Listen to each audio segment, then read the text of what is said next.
بسم الله الرحمن الرحيم. ألف لام ميم.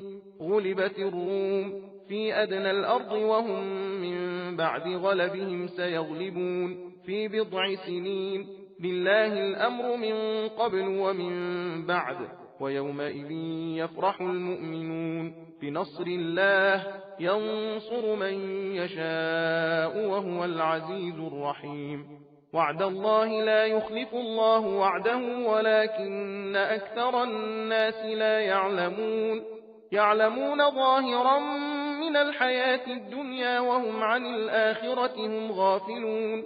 أولم يتفكروا في أنفسهم ما خلق الله السماوات والأرض وما بينهما إلا بالحق وأجل مسمى وإن كثيرا من الناس بلقاء ربهم لكافرون.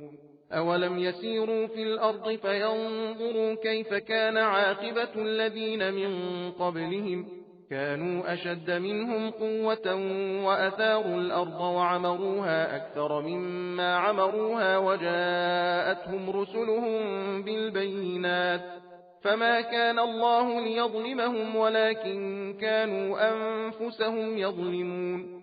ثم كان عاقبة الذين أساءوا السوء أن كذبوا بآيات الله وكانوا بها يستهزئون.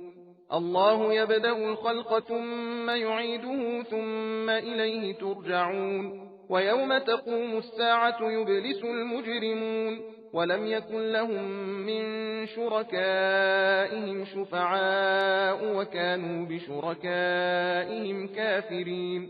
ويوم تقوم الساعة يومئذ يتفرقون فأما الذين آمنوا وعملوا الصالحات فهم في روضة يحبرون وأما الذين كفروا وكذبوا بآياتنا ولقاء الآخرة فأولئك في العذاب محضرون.